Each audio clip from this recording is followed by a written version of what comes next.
All right, actually, we got a pretty good group already. So I'm thinking we could probably just get going here. I'll stop the share and you can just see the panel. Um, Great. Well, I just wanted to welcome everyone and thank you all for joining us tonight. My name is Krista Robley. I am the enrollment manager at the Institute of Design. And just really quick before we get into this great discussion we have planned, wanted to provide a little bit more background information about who we are and just to kind of set you up for tonight's talk. So for those of you who are new to us, the Institute of Design, which we sometimes call ID, and I like to call it out to avoid confusion later, we are located in Chicago, and we were actually founded as the Bauhaus about over 80 years ago, I think 83 years ago. And we are really known for pioneering the human-centered approach and for systems thinking. We are a graduate school. And you'll actually hear from some of our alumni tonight. And in fact, we are the only design school in the US that's completely devoted to graduate level students versus, undergrad.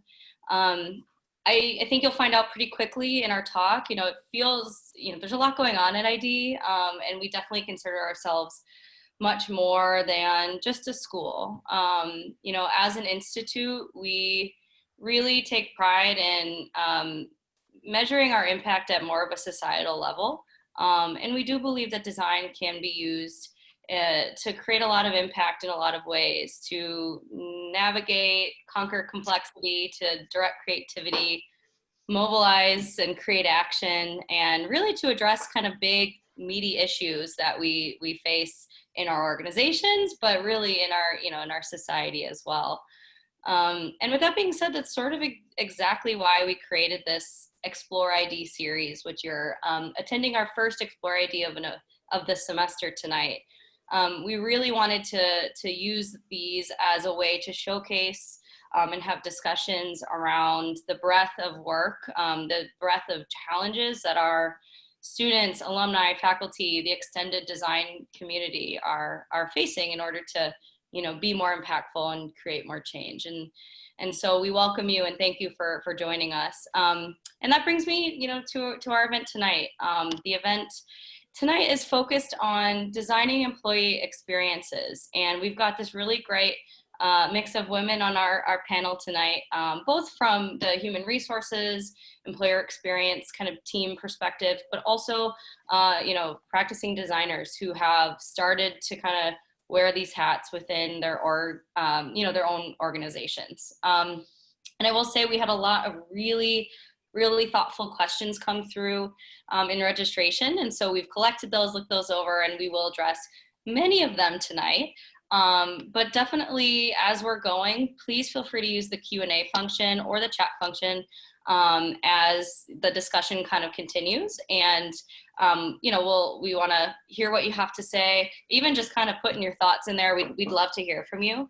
But we will definitely leave time at the end for more of that, probably about 15 minutes at least for more Q&A at the end. That being said, I'd like to introduce our moderator, Jessica Bogart Casper. Jessica is a graduate of our Master of Design Methods program. She just graduated this May, and since then has started working at Kalderos, which is a Chicago-based health tech startup. And there she is leading culture and organization design. And so she is going to kind of lead us through the conversation.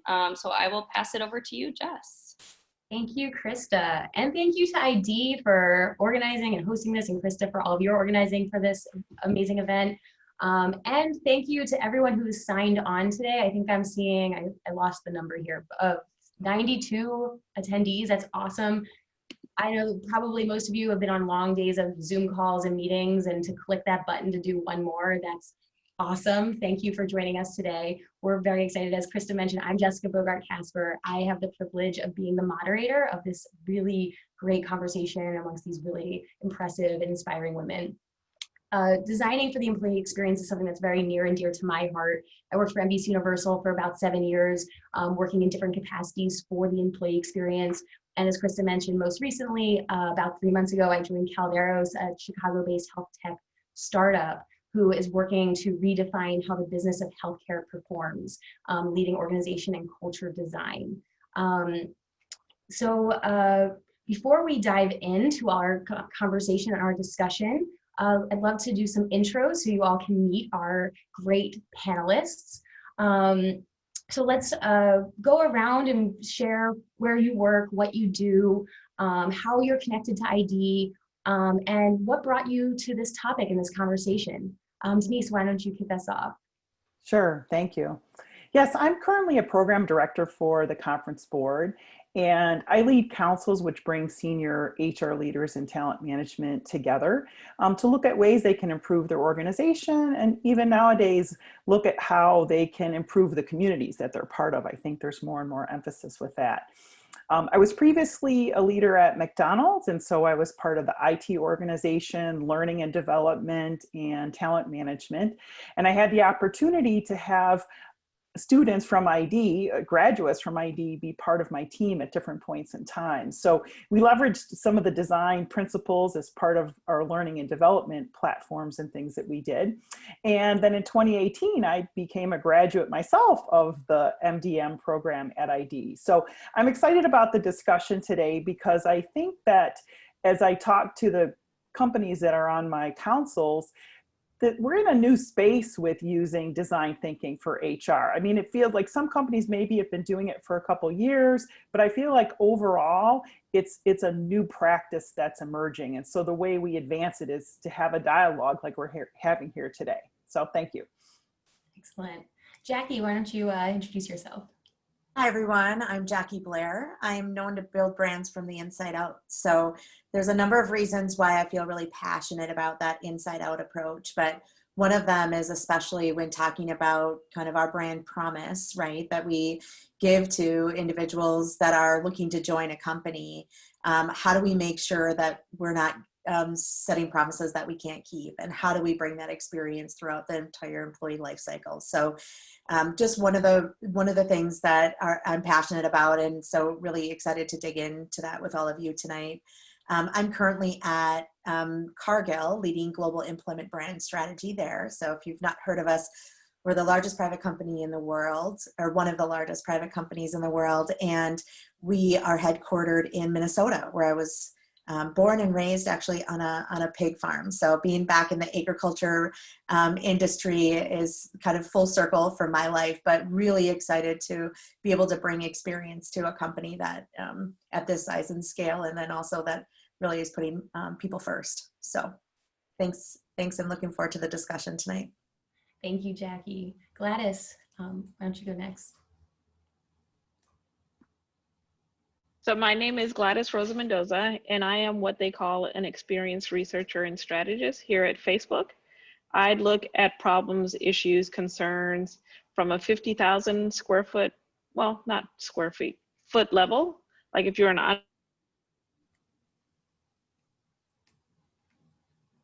Uh-oh. And Gladys, is anyone else having internet issues? Gladys is frozen on my screen. We'll get her back on. Same for me. Laura, maybe you go and I can ping Gladys to let her know. Yeah, sure.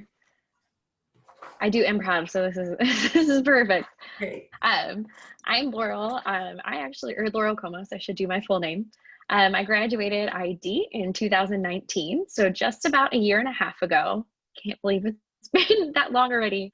Now I'm actually at Salesforce, and I work on an internal innovation team called BizTech Innovation that sits within the not HR department, the IT department. My most recent project actually was something with HR, but in general, what our team does is we turn the lens inward and we look at issues that are coming up within the Salesforce ecosystem, and then use a design thinking methodology and approach to solve them. So I'm excited to be here today and chat with you guys about this. This is something that's near and dear to my heart, and I'm excited to see where this goes. Awesome, thank you, Laurel. One of the things that's really exciting to me about our panel is, as you can see, we have a great diversity of background, experience, and just the ways that each of our panelists are approaching the employee experience just from different lenses. And so that's what's going to be really interesting to me in particular. I'm really excited to hear how, from these different lenses and perspectives, hi Gladys, welcome back. We are experiencing and designing for the employee experience. Gladys, you were in the middle of introducing yourself. I'd love to give you another chance to dive in and share your perspective and background. Sure. It just, the beach was so good, I had to go take a dip. Really understandable. Yeah, so I'm what they call here at Facebook an experienced researcher and strategist. So like I was saying, I look at things from a 50,000-foot level, really seeing how needs, desires, wants can go across the entire org. And as you know, Facebook is all around the country, so all around the world. So one of the biggest issues that we have is how do we deal with different cultures as we try to implement all these employee services. And so I'll hopefully be talking more about that a little bit later. Excellent, thank you. So let's dive into our discussion. We have a stacked agenda. We have probably way too many questions, but I will do my best to gently nudge us along through the conversation. We have 4 topics that at least I'm hoping we're going to get to. And as Krista mentioned, we'll have Q&A at the end. And I already am starting to see some questions come in, which is really great. And with Stephen, you just sent a question. We actually are planning to get to that. So no worries, stay tuned. So our first topic today is really looking at the general application of design with HR and exploring employee experiences. How are you seeing design making an impact within HR organizations or just in organizations in general and in crafting the employee experience? And more specifically, how does a designer approach HR and internal design differently than a non-designer? Denise, why don't you kick this one off? Because one of the things I love about your story is you kind of went through that at McDonald's, seeing the impact of design, and that's what drove you to getting your MDM. Sure. I guess I'd see, like in general, if I look broadly across organizations, more and more organizations using cross-functional teams of employees, like using aspects of design in addressing the employee experience. And so sometimes they may call them agile work teams, so there's this integration or crossover between agile methodologies and design. But I've been really impressed in seeing that. And so interestingly, like when we talk about the employee life cycle. So within HR, people will talk about the employee life cycle, which is a long journey, from attracting the talent in the organization through to when they leave the organization and such. And so I look at that and say that alone parallels, service design models and things like that. But companies, what I've seen, are tending to do certain sections at a time, like to address the whole thing at once is really a lot. But I've been impressed in hearing examples of companies. It could be on anything, like redoing performance management and setting agile work teams to co-create across their business what this new performance management system could look like. Or recently, there's a lot on what is the new workplace? What are we doing with work from home? What does that look like? And I've been seeing more and more companies engage their base of employees to design that for the organization. So those are a couple of things I'm seeing there. And then you asked, I think the second thing you asked is about ways that seeing designers approach HR perhaps differently than non-designers. And I think a lot of it is, getting people to co-create is a big thing. Building prototypes, different from, I would say how I saw HR doing it in the past was running a lot of focus groups. Let's bring people together, get their opinion. And, whereas now it's, let's bring people together to build together. And let's be inclusive in the people that we include in that building, from around the organization. So those are a couple of things I would comment on those questions. Excellent. Anyone else want to build on that, seeing how design is making an impact within the employee experience and within organizations? All right. So what are some? I'm going to make another quick comment that I had too that I thought about is that, oftentimes in organizations, we talk a lot about change management and how do we, get the change going. And to me, ultimately, the more you include the employees in creating it, the easier it becomes to implement it on the back end. You're not having to sell it to them. They helped create it. So that's just another thing I've found as well. I love that. Does anyone have any examples of where they're doing that in their work explicitly, of bringing the employees into the experience more directly and co-designing together? I can give an example on how we're approaching it, bringing employees together, but also the customer being potential candidates. So when we think about attracting individuals to companies, really a lot of times, and this is across many companies, candidates feel like they're applying to this black hole, right? They might get an internal, or they might get a system automated email, or there's just little response to applying, and that can be really discouraging. And really at Cargill, we have one of our values is putting people first, and that really doesn't show that value. So one of the things that we did, to give you a specific example, is that we not only talk to recruiters, to your point, Denise, less about focus groups, but really help us, what do you want to see on this front end? What do you want to get out of kind of the solutions we put in place, but also the candidates themselves?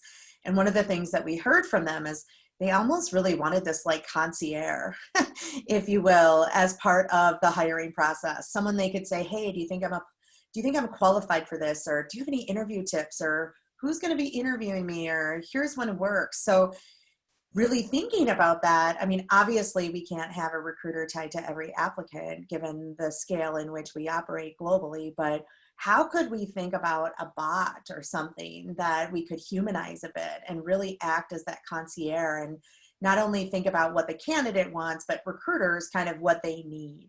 And so instead of, building this really nice conversation flow all the way out to the end and then asking for input when we're about 75% there, how do we just let them partner with us and walk arm in arm in the design process?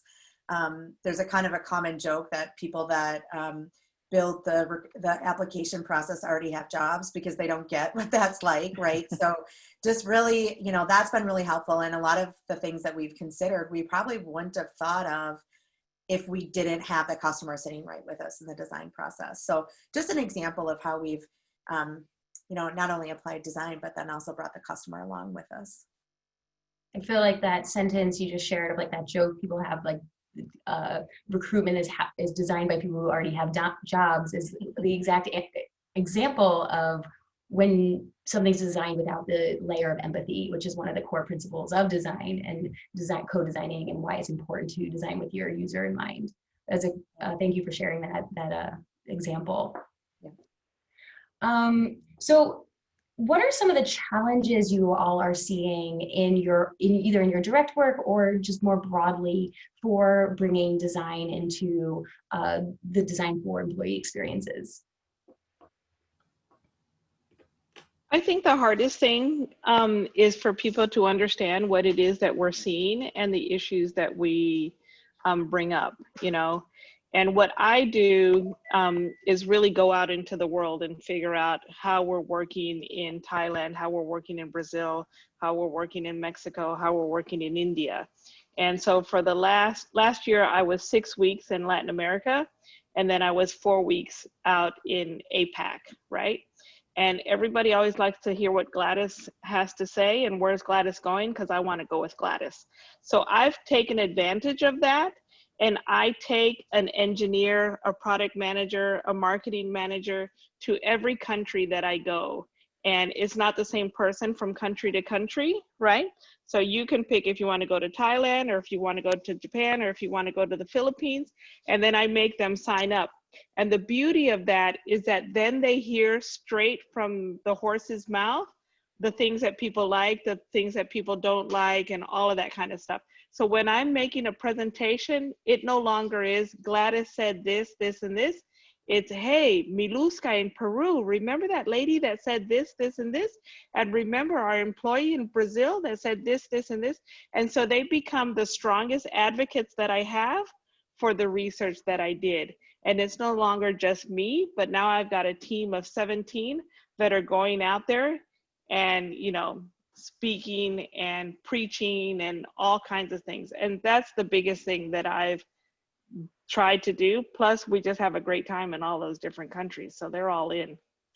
That sounds awesome. How did you get to the point? Because I feel like getting to that point where your teams, your counterparts in other teams are understand the value of what you're doing enough that they're raising their hand to say, I want to come and sit in on research. They're understanding like this task, this sitting into this interview will help me understand this in a different way. And I think that's a hard battle that a lot of designers have had to face. How did you gain that trust?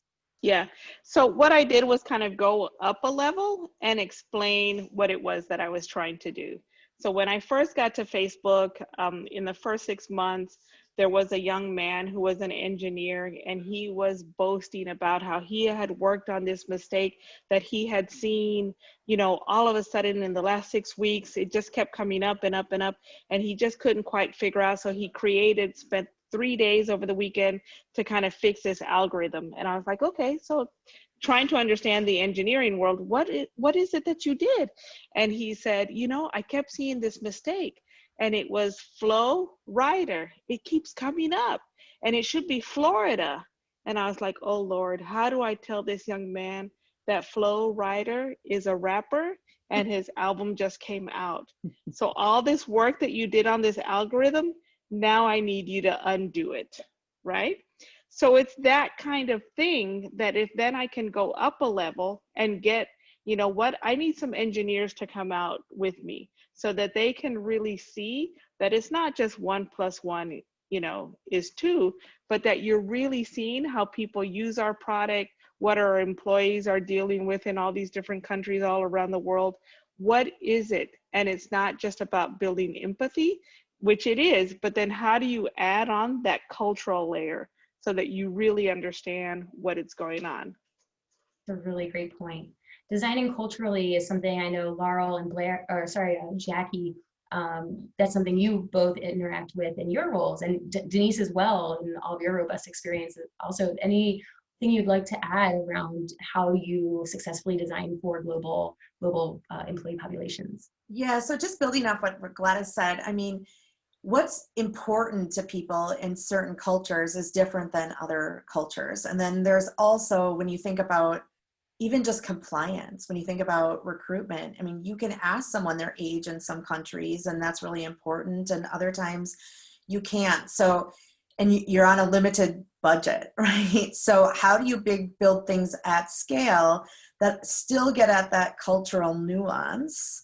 And even within the same cultures, like when you attract a sales individual, it's very different than a plant manager, as an example. So the biggest challenge, I think, is trying to do things at scale and still be relevant locally, not to get too generic, because you kind of had to go up so high at that global level. So I think, that will be a challenge as more companies are globalizing and kind of expanding their reach, given, we're in a more virtual world now. Yeah, we experienced definitely the same thing that Jackie just described. Yeah, and the last project that we worked on at Salesforce too. A lot of folks that we interviewed around the world for our last engagement were saying that, oh, this feels like HQ, or oh, everything is HQ centric, which I think tends to happen in large organizations. And so one of our goals was actually to figure out how to make it still feel like it's HQ and have that kind of, that the spirit of the Salesforce Ohana embedded into it, but at the same time feel like it's localized for these folks. Because what they end up doing is little initiatives kind of bubble up from the bottom, from all of these smaller regional offices. And then now we have a disjointed experience for all of our employees. So someone that's in our Switzerland office might actually be engaging with the company in a different way than someone that is at HQ, or even in our Atlanta office or Chicago. And so it's kind of about balancing like that level of how much do you need to be headquarters and how much do you need to be regional or localized. And so I think that's something that as designers, we really have a duty to all of our employees around the world to be sensitive to both of those sides. That's really interesting. I'll just add something really quickly. At McDonald's, we use something called freedom within the framework. So a lot of times we would have to say, here's the framework that's important because it links to the culture or the strategy of the organization or philosophies, but here's areas where you definitely have freedom within your market, within your country to do what makes sense and what fits your part of the organization. We talk about the same thing, Denise, and just kind of, we use the terms dial up and dial down, right? So things are kind of, you know, there's the framework in place, but certain things in some markets you'll dial up or you'll dial things down. So couldn't agree more. That's great. That's really great. All right. So unless you guys have anything else you want to add around sort of this general, what you're seeing in your roles and how design is being applied for the employee experience, I might move on to our second topic here. Really quick, I think Andrea had a really nice question, just while we're on the topic of culture. Yeah. She's asking what constitutes culture at your organization, and what is it that you're trying to accomplish through organizational culture. I find that really interesting. And then she also asked, why is that important to an organization? So maybe, you know, one or two people could touch on that.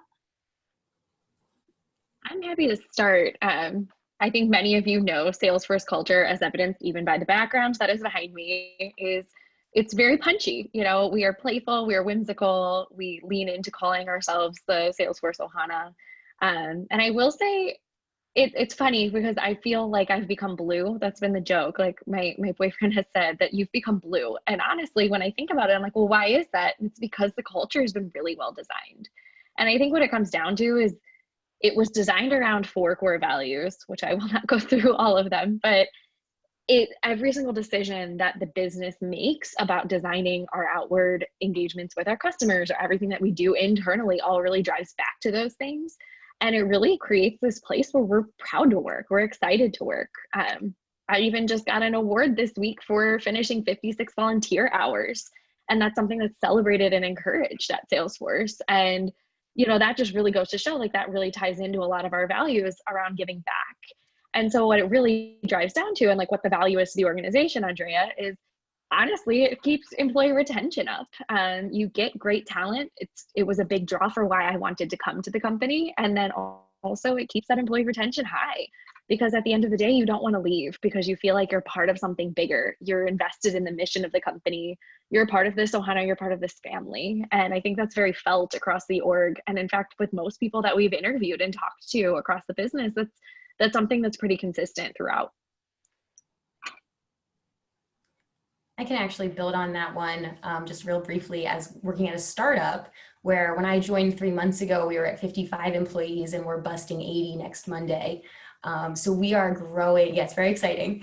But we are growing really rapidly. And one of the things that's been really interesting is how do we really understand what's good about our culture? And as we're now growing very rapidly, nurture that what is good, scale what is good.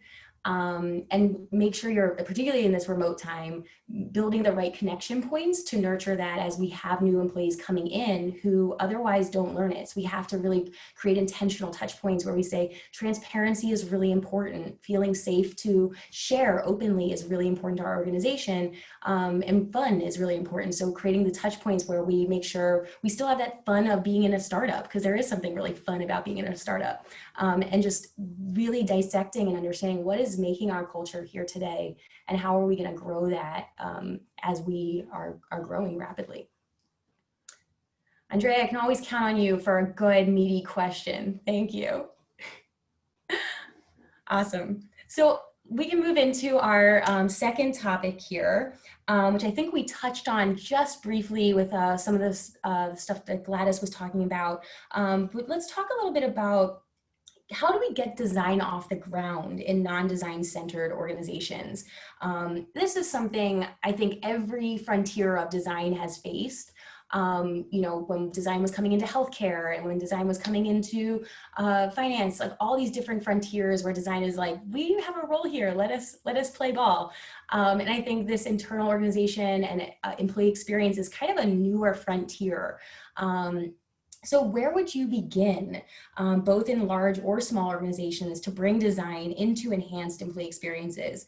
How do you get a project started with a team or stakeholders in particular who are maybe not familiar with design at all? Jackie, I know you're kind of working towards this a little bit in your role right now. Maybe you can kick us off on this one. Yeah, so my biggest, piece of advice and things that we try and remember is to fall in love with the problem you're trying to solve, not the solution or even design thinking. So once you have everyone rallied around the problem, right, then you can bring in your design thinking amongst other things really to solve the problem. So I guess just kind of keep that in mind, because I think it just kind of plays an even playing field regardless of what background you have. Everybody's kind of trying to solve the same thing. And then I think when you bring your design thinking in, there's probably a couple things that I would recommend doing along with it. So one is bring data with you. So data sometimes can be black and white, and design can be, abstract for individuals. And some people in larger organizations, especially, they need to tangibilize. They need to see that black and white along with that creative thinking. So that's where I think data can play a big part. And then I talked a little bit about bringing the customer in with you, from day one and join arms. So I don't think I need to, kind of talk about that anymore, but also being agile. So how do you create these very small, short iterations where you design, build, test, optimize over and over and over, just breaking it down to the smallest part? Because if you can show success a little bit in every one of those iterations with your design thinking, then people will start to buy in and they'll really start to kind of get on your bandwagon. But if you're just trying to sell a concept, I don't think it will be as valuable. And just one example that's that always has sat with me, and we talk about it a lot in our leadership development, but I don't know how many of you have heard about the Runway company. Some of you might have even rented something from that, but if you haven't, in short, it's really kind of a designer clothes rental company. So they have information on the site, but there's one video in particular that when you think about their concept, they first simply tested, would women even rent clothes? Like, would that even, how would that even work? And so they just tested that concept only. And then once they saw they would rent clothes, then they said, okay, well, would people bring them back? And if they brought them back, would it be damaged or would it be in good condition? So they quickly tested that. So instead of building out that entire business model, right, they tested every little thing along the way. So how do we bring that in even to the employee experience or the recruitment process and break things down so small that you could start to really make that incremental impact at every iteration? So just something to think about, and something that we talk about a lot is reference and inspiration in our work. That's great. That's a great example. Thank you for sharing that, Jackie. Yeah. Anyone else want to build on how you kind of help bring design into maybe non-design oriented organizations? For me, what I do is once the research is done, just have a series of workshops where then I invite people to actually experience the research, really understand it. And then I have kind of how might we sessions where I actually have them draw out. Now that you understand this, can you think of ideas? Where could we take this? And it's always interesting because the engineers are the first ones that say, I don't know how to draw. I don't even know, where would I start? What kind of pencil do I need? All that kind of stuff. They immediately get down to the very technical, and it's like, don't worry about the kind of pencil that I want. I'll have an array of pencils and you can just pick. I'll have an array of sheets, because then they get, really anal.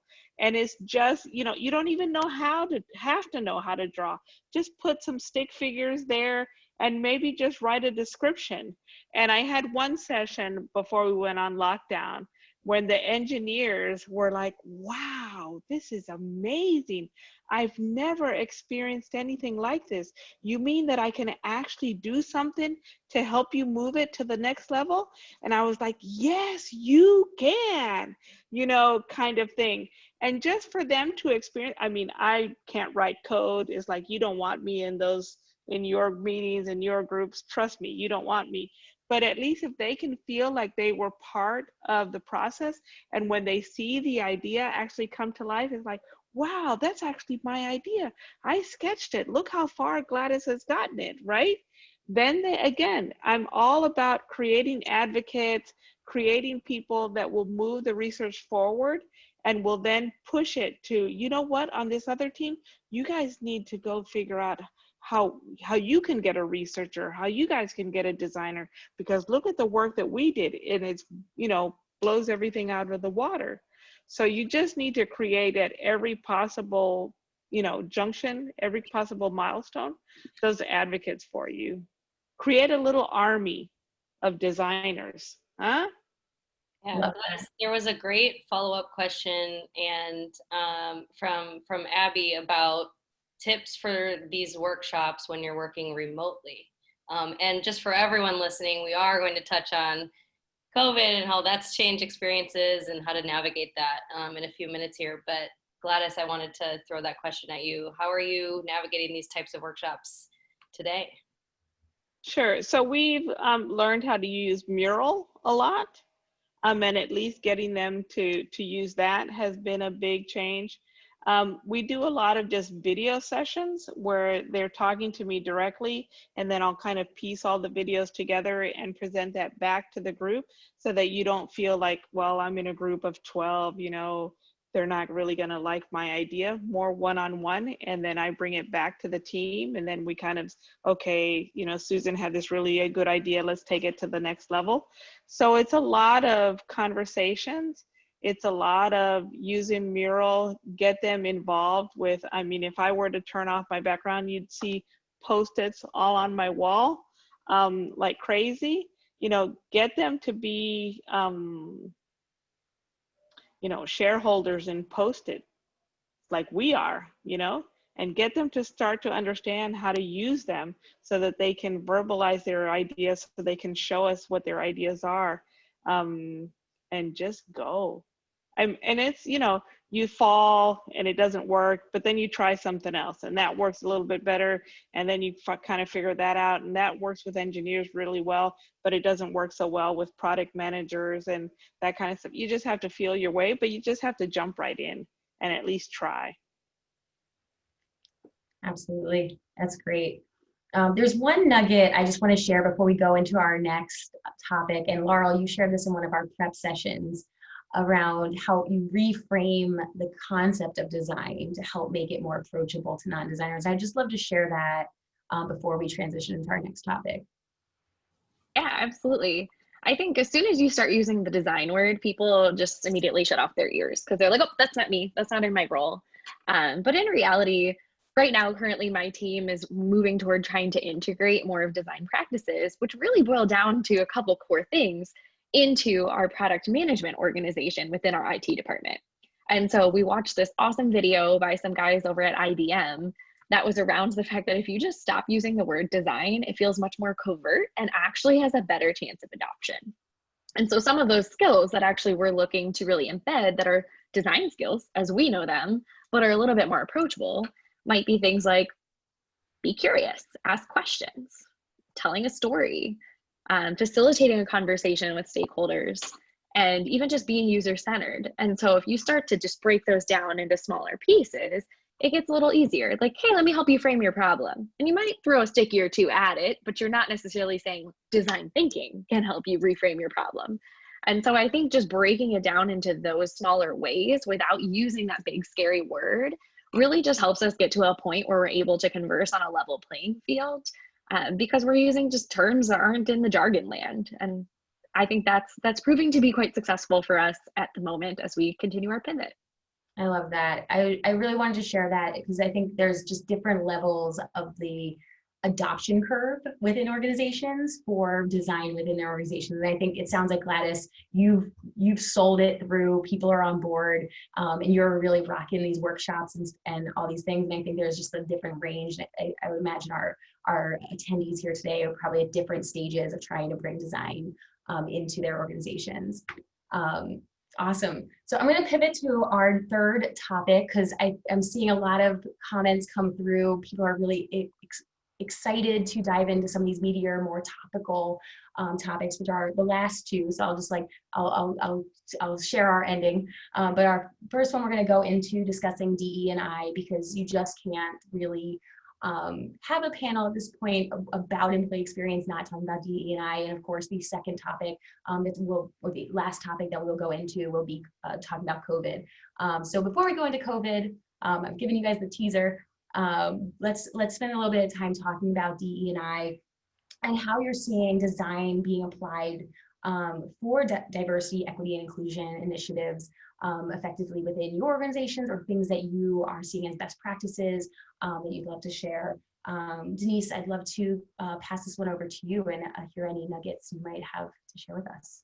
Sure. And I have an example of some things that a company's been doing. So, I mean, obviously increased focus on this. And, you know, the interesting thing here is in and of itself, DEI, you know, amps up the need for empathy with everything that's been going on, you know, in the world and in our communities, which is such a key part of design, a key tenet. And one of the things that I'm seeing is that companies are bringing employee resource groups in more to provide, you know, be part of teams and be part of solutions. So for those of you, employee resource groups often are around particular minority groups. It might be a Latin or African American or women's group. Some companies, it's parent groups. You know, I've heard stories about bringing in the parent groups to redesign what we're looking at in terms of how and where people work and what times of day they work, because we have so many parents that are dealing with their children learning from home. How do they balance and navigate all of that and the expectations on them? So I have an interesting story that I heard from a company recently where they had embarked on employee journey work based on doing customer journey work as a company. So they said, why don't we start to look at the employee experience in the same way that our marketing and our other groups in the company? So that was in a way how they got people to pay attention to doing it this way. Let's turn that inward. They just basically proposed that. And so they had focused on their employee resource groups. They started with the African American group and created a journey, you know, like what's the employee journey like at our company? And what are some of the pain points related to that? What are things we can do? And so they really took that from the different employee resource groups. And they had done this even before all that was happening, but now it's even, you know, more important, and it gives them a platform to message. But really looking at different things, like some groups talk about, you know, there's secret rules about how to get ahead here and we don't know those, or, you know, I don't feel there's enough psychological safety, kind of a number of things that come up. And so they really looked at what were the people and HR initiatives that they could do to address these things. Some of them were along the lines of, instead of having high potential programs and special groups of people who get assessed, like opening that up to everyone, really opening up leadership development and things. And some people will call it democratizing it, but it stemmed from really taking a look at these journeys through these different lenses. Interestingly, I've heard a company too, from a customer perspective, they're a pharma company, and they're talking about, well, how do we look at the customer's journey from people who can't afford medical care in the same way as others? What are the personas around that? And so companies more and more are amping this up. And I think the tools that everyone learns in terms of design are so foundational in order to have these conversations and do this. And I can build on that and maybe even segue into the next topic of COVID. Just one example, I guess one of the things that I would say is, just in terms of bringing empathy into the employee experience, is really just, how do you be more real and more authentic, and that transparency that you just mentioned? I mean, how do you create space for that to be lived out in the DNA of the organization? And for example, we've done safety for a long time, but we're now doing inclusion. So we have moments of safety or moments in inclusion almost to the start of a lot of meetings. And they're two items, they're part of our values, they're very important to us. So it's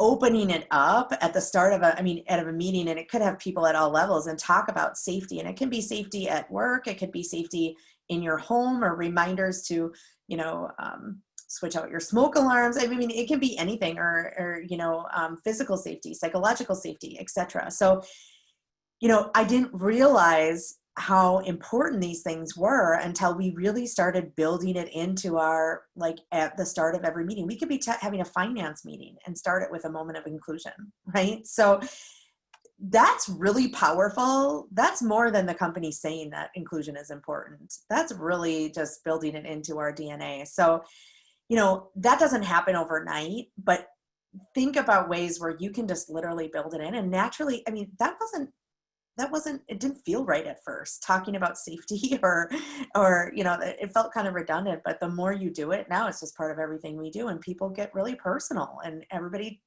rallies around them, so I don't know, just a couple of examples of how you can just do moments throughout your day, and you can bring that space in for empathy and just really showing people you care. I just want to like a quick tag onto that. I think, Jackie, that's a great example of embedding the values and the culture of the organization, by practicing it. That really shows what the company stands for. So it just back to the culture points we were talking about earlier. Yep, exactly. I just want to, we got a question in asking to describe what a moment of inclusion is like, who speaks, and what do they speak about? Yeah, good question. So one example, I mean, to get really personal, one we were just at, someone had spoke, and what we do is we kind of assign someone. So there'll be times where, you're responsible for the safety message, or you're responsible for the moment of inclusion. And you could just say a quote, you could give an example of something that happened to you. And one individual in a senior leadership role shared about something that she was doing over the weekend, and that an accusation that was made to her, and it really startled her. And it was really personal, and it shook her. And we all immediately were like, thank you for sharing. I'm so sorry that happened. Words matter. I mean, all of a sudden that we all had goosebumps, right? And we were trying to be part of the solution. So it can be anything from very high level, or just, very quick, to very personal. Thank you for sharing that. That's such a great example of establishing true safety as well within your organization, and reinforcing that safety to Denise's point, the embedded touch points within your organization. Laurel, you looked like you wanted to build on something earlier. Go for it. Yeah, I also will build on exactly what Jackie said as well. Right after the murder of George Floyd back in around Memorial Day, Salesforce actually did a big call company-wide where they addressed it head on, and then allowed participants from our employee resource groups to just speak up and share their stories, come off mute, and just individuals shared. And it was quite an impactful day, I think, for a lot of folks. And we were actually very much so encouraged to cancel meetings and attend it.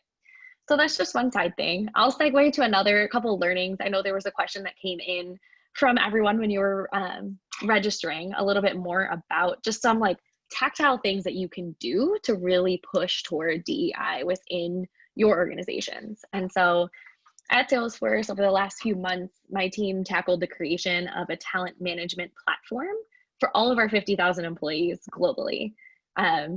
As you can imagine, at a tech company, maybe our solutions end up a little bit more tech than, say, at Cargill or maybe at McDonald's, with Denise and Jackie's examples. A big focus for us, though, was figuring out how this talent management platform could really help with these DEI initiatives. Like, how can you use data, and how can you use a tech space to really drive this? So we had the pleasure of meeting with several wonderful women from the Office of Equality at Salesforce. And the biggest takeaway we had from those conversations was that in order to help with these issues, you really need to standardize processes in your organization. And it really, if you're standardizing things as much as possible, you're taking bias out of the equation. If everyone is beholden to the same kind of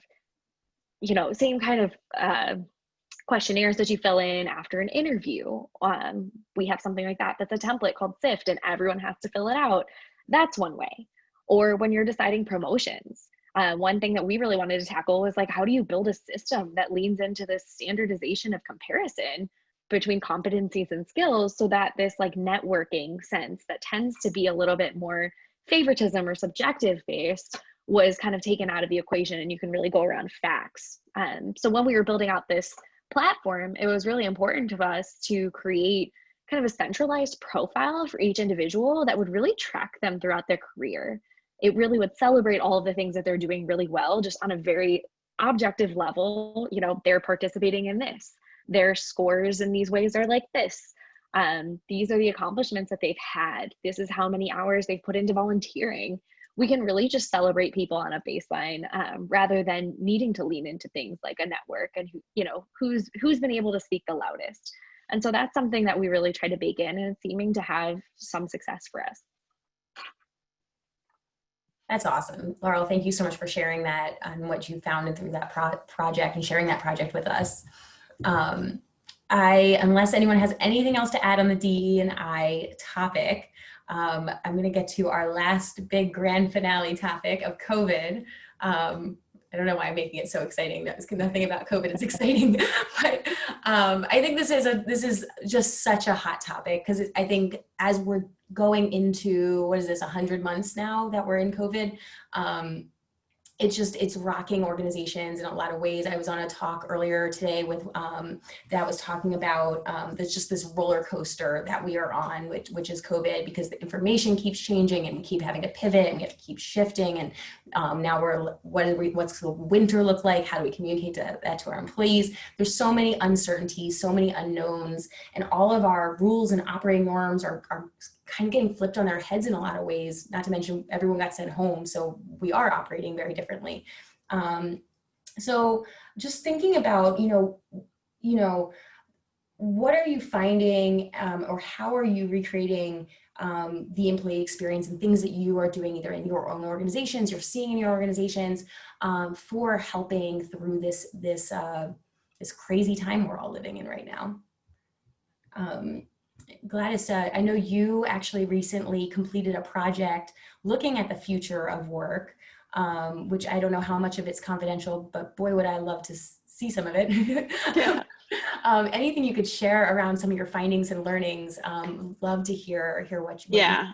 So I just finished up a project. We went to 10 different countries around the world and went just through VC and whatnot, to really try to understand how different countries are handling this whole remote work world, and what are they thinking about, what kinds of issues do they have, and what kinds of changes do they see that they're going to need when they go back to work. And as small businesses, as medium businesses, as large businesses, how are they going to deal with all those changes and all those issues? And it was very interesting to see how different countries, again, attaching that cultural layer, kind of deal with kind of these issues. So for example, in the Philippines, when you go to a place of business, and where you go to somebody's house, you almost always take off your shoes, right? So now I have business owners telling me, how are they going to create a washing station so that people feel clean enough to come into the business, right? When they take off their shoes, they're going to wash their feet. But even after you wash your feet, now I'm walking on this dirty floor, right? So how are they going to reassure their employees that the business itself is clean, is sanitized, all of that kind of stuff? I have people in Brazil telling me, in this whole remote world, I don't have the pull that I used to have. This is my nephew. I was able before to call somebody, hey, my nephew needs a job, and kind of pull that string, but now I can no longer do that, right? My best quote was in Thailand, right, where this young woman is telling me that she was actually happy about COVID and the whole remote world. And I was like, what do you mean by that? How can that possibly be? And she said, well, because now the government officials really have to do their work without me having to bribe them.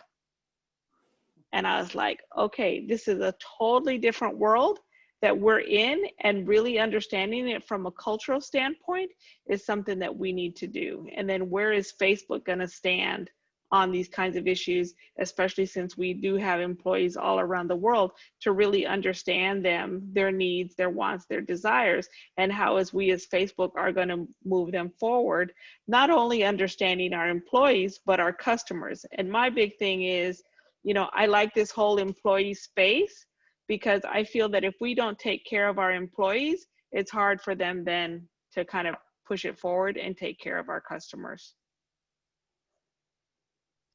And kind of building on even COVID and then inclusion and diversity as well. I mean, one of the things that we heard from a lot of people that had more of remote roles is they loved that there was an even playing field. So sometimes there was a conference room full of people, they were remote, it felt, you know, it was hard, or maybe people didn't give them that much attention because it was like a call. And so the culture really wasn't all there, even though we were trying to be and we were going there, it just wasn't there yet, especially maybe from some senior leaders. So once everyone had to go remote, there was more of an equal playing field. And then also when someone mentioned that on a call, one of the leaders said, you know, I went to work every day in the office because I lived 10 minutes away and it was just easier and I just was in that routine.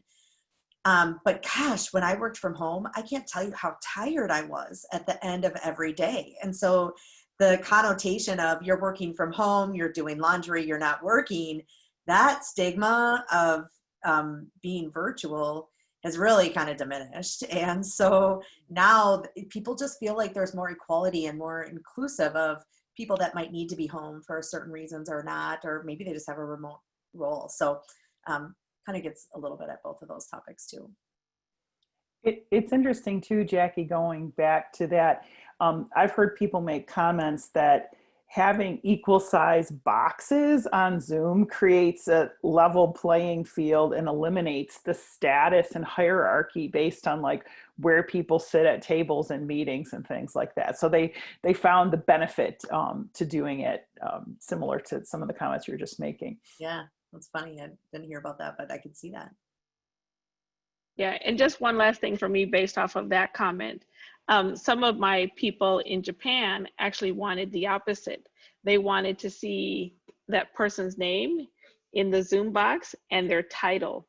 And they wanted the boxes to be organized by hierarchy from the top, you know, the top left being the most important person, all the way down to the bottom right being the least important, right?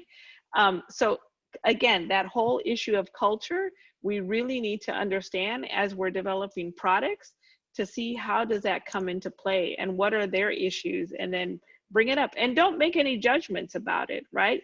That's their place. And there's no, when I start off interviews, I'm like, you know, there's no right or wrong because it's how you believe the world is. And that's what I'm here to understand, what you believe, what you think, and then how can I make it better for you? Great. That's such an interesting point, because even like in my work, we have Google Hangout where you can't even see yourself half the time, and we have debates of like, what's my role in this conversation if you can't even see yourself, and the difference of Zoom, the different platforms you're using create different environments remotely, and we're all learning to navigate that. And then Gladys, to your point, culturally, there's different preferences because we're just very different from different culture to different culture. We have time for maybe one more question. So I just want to double down into the COVID space. I'm reading this question from Mark right now.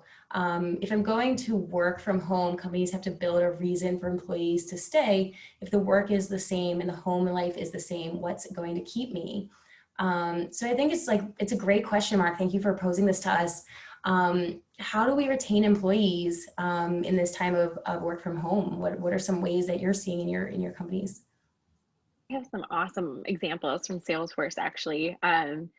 Since the very beginning of the pandemic, every Wednesday, it used to be Wednesday morning, but now they shift it throughout the day to be more friendly times for different time zones. They've done an all hands call, and on it, you'll see Mark Benioff, our CEO, as well as the rest of the executive suite in their homes, just like you, and they'll address us. And for a while, it was like a little bit more about employee experience or like more human topics. And now it's getting a little more into like exciting product releases and things. But it was awesome. And it brought you into their home, quite literally, where they were able to just empathize and be with you. Another thing that we're doing though that I know that a lot of people have found value in at different points is we have what's called Camp Be Well, which is just a series of different talks where they'll bring in speakers like, I think Serena Williams came in one time, Ariana Huffington came in. They've had a couple people from even like the CDC come in and talk to us about real life stats on the pandemic. And it's awesome because the topics range from everything from mental health to how to handle a relationship during pandemic where you're 24/7 together, to pandemic parenting, to physical fitness. That was Serena Williams' talk. They'll even have monks come in and do live meditation sessions with us. And these are kind of dispersed throughout the day, throughout the workday, and we're encouraged to prioritize them if it's a topic that means something to us. And so I think companies are getting really creative at ways to engage employees. Like, I can't go downstairs to the coffee bar anymore. I can't go to Dreamforce, our big conference, which feels a little like Disneyland. But I do have these moments where I still feel like I'm part of a bigger thing. And I know that I'm being cared for. And it just ties back into what I know the company is trying to do for me as an employee. They're trying to prioritize my wellness. And I feel that on a daily basis. And so I think those are some things that people have done to make me feel actually almost happier that I'm at this company during this crazy time and not want to leave. Like, I'm feeling more loyalty because of those activities. I think it also comes down to what the company does and what they're set out to do. You know, at Cargill, we're set out to help the world thrive, and there is not going to be enough protein in the world to feed everyone that we need to feed. And that's a pretty big mission and something I'm really excited about putting a very small part of me into to solve that mission. So I think, to get at your point, you know, it's really helping people make that connection to what you're trying to solve and reminding them kind of that bigger picture. And here's what we're all in it for. And how does the company share your personal values along the way to solve that problem is going to be really important. So I don't know, that's just kind of how I was thinking about it. Great. I think that hits us right at our, Krista, we're right on time, 7:05 to get into our Q&A. Go team, this was good. Krista, how do you want to do this? Do you want to just run through them, or how are you thinking here? Yeah, I think we can dedicate at least 15 minutes. Obviously, if there's more questions coming through, can spend more time. There's a few that have come through. One kind of touches on actually what Laurel was just saying a bit. Stephen asked, he'd love to hear about how you connect an employee experience to the established organizational cultural values. So Laurel, I think you kind of started to hit on that.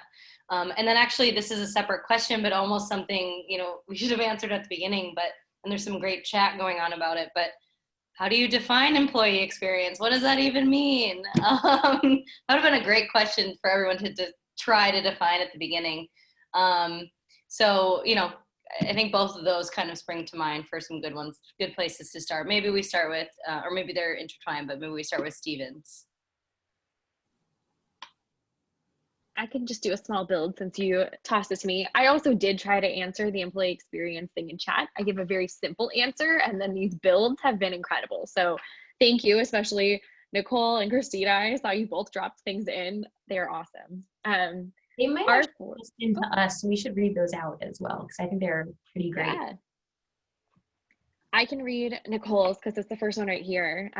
Nicole and her company defines EX as employee experience is the sum of all experiences an employee or manager, candidate, alumnus, freelancer has with an organization, daily, weekly, yearly, over the course of their career. As experience happen in moments, we measure them in the moment. I really love that. I do too. And then she built on it. All experiences are embedded in a context. This context from the employee's perspective is what we call journeys. Nicole, you want to just get on here? In order to operationalize employee experiences, we need to break it down with total employee life cycle into journey groupings. 1, TA and onboarding journeys, 2, talent and learning journeys, and 3, life cycle journeys, and then 4, operation journeys. Thank you for those notes, Nicole. Those were great. Yeah, they're fabulous. And Laura, I cut you off. You were about to No, that's fine. I think when thinking about our experiences at Salesforce, and I already touched on some of them, but our four core values are trust, customer success, innovation, and equality. And I think just the fact that I could tell you those without reading them from somewhere says that they're doing something right in instilling these values into their culture. And just for some examples, like equality, definitely our equality groups are very active. I know my colleagues yesterday were at a Latino Force event where they learned how to make Mexican food from a Mexican chef in Dallas. And it was all virtual, but it was something that was hosted. And I went to a boba tea making class a couple months ago from Asia Pac Force. So those are just some examples of things that like we do on a more playful level. But even innovation, it comes through the way that we structure different events and things with our customers. And we have hackathons that people are encouraged to join. Or trust, the fact that transparency is really valued. And even down, like I know that on it's at a higher level, like of course, like we see it with our executives, but then it trickles down very well through to our managers. And we have this goal setting process called the V2 Mom at Salesforce, which is where it starts with Mark Benioff, our CEO, and he will write his goals for the next year or next 6 months, I guess. We do it in 6-month increments.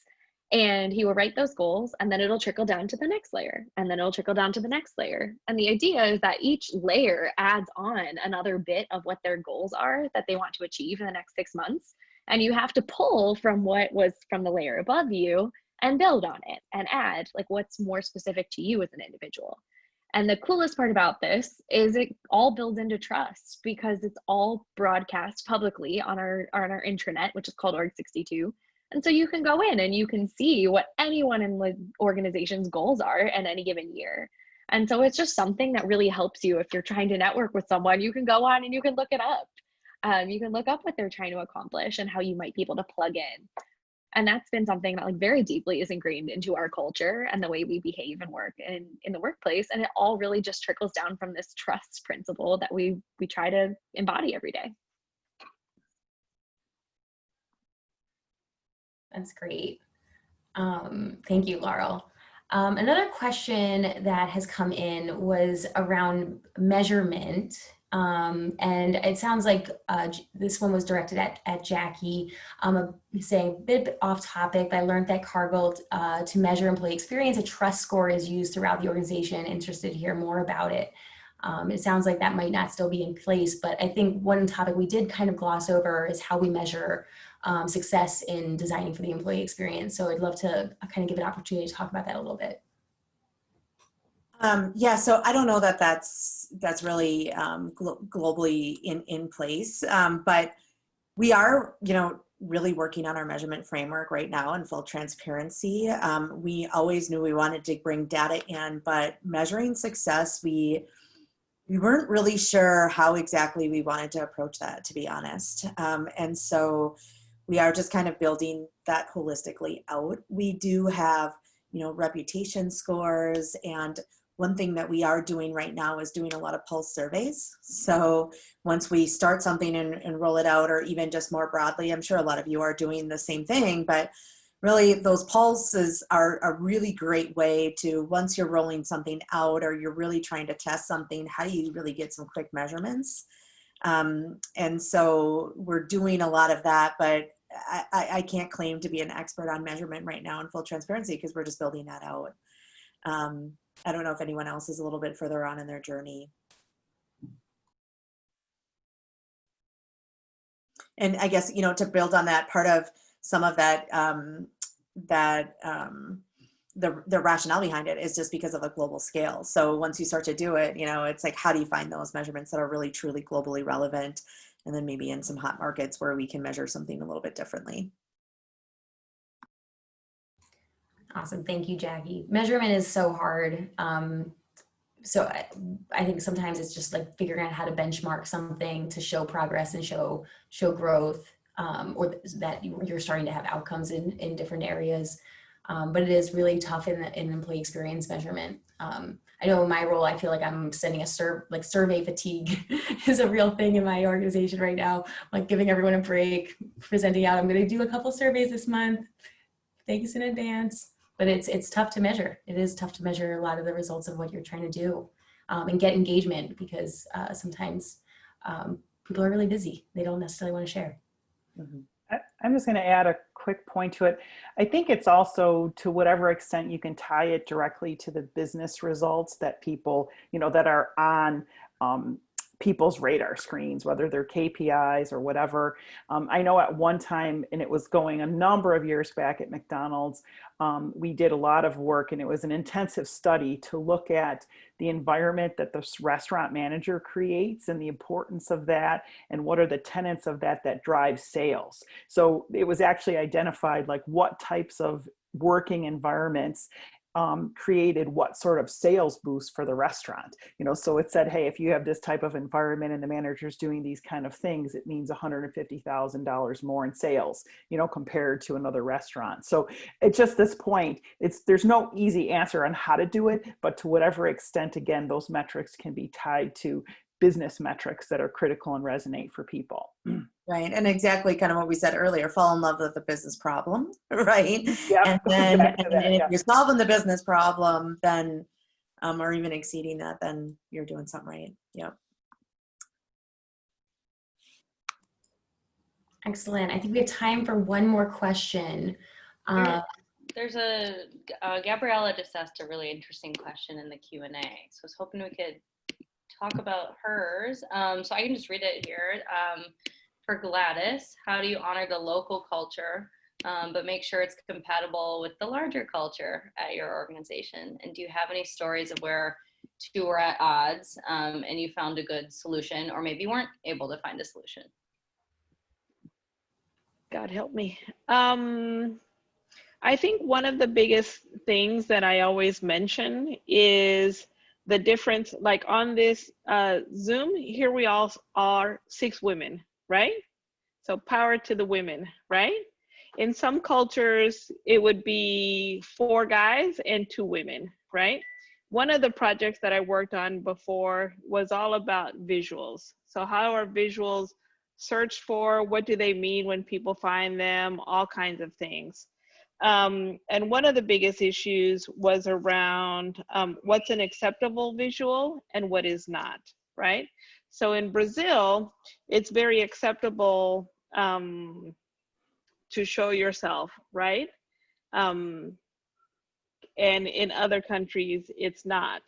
So is it up to us to put those images down, lower on the ranks, or is it up to us to honor that culture and let them do whatever it is that they want to do, right? I make the joke, and it's really not a joke, when I was in Thailand, I got too close to a Buddha statue, right? And the guy is screaming at me, the guard screaming at me to bend and kneel to the Buddha statue, right? That's not part of my culture. So I just kept going back, and all I kept thinking was, oh Lord, now I'm gonna have to call my husband, tell him I'm in a prison in Thailand, right? And he's gonna have to come get me over across the other side of the world and all kinds of stuff. But I kept going back until the guy finally calmed down and was able to move on. But that's something about that culture that I didn't know, that I didn't understand, right? I also didn't understand, hey, how come on Facebook people don't talk a lot? They mostly showed like achievements, right? And it's because of the culture of the government, right? Where you're not supposed to talk about the president. So here in the United States, we talk about the president every 5 minutes, there's something. And especially now when we're in the time of election, that's not allowed over there. And technically it is allowed, but if people were to do it, all of a sudden, you wouldn't see Laurel ever again. And then you'd have to wonder, whatever happened to Laurel? Well, she went on a vacation and she never came back, kind of thing. So it just depends on where your company wants to take a stand and where do you want to meet that customer, and can those two coincide? Can they kind of come together and you come up with some sort of solution? Sorry about that. That's my little 7-year-old assistant running around. But that's part of our culture, right? In today's world, she knows my boss, she knows the VP, she knows all kinds of people. Awesome. Thank you, Gladys. So I think we're kind of hitting our time here. I'd love to end with some last thoughts. Any Any last thoughts anyone would like to share around anything we talked about, something you maybe didn't get to expand upon as much as you would have liked to earlier, before we wrap up? I just have one thought that if I could leave everybody with, when you're first trying to explain what it is that you're trying to do with this team, one of the things that I do is just tell everybody that everything is an experience, right? When you go get your nails done, that's an experience. When you go to the grocery store, that's an experience. When you get a haircut, that's an experience. When you go to the store to buy that fabulous dress for your son's wedding, that's an experience. And once I get them to start to think about that every little thing is an experience, then they're like, okay, I can see why we need to make the employee experience better, right? But you have to get them over that hump.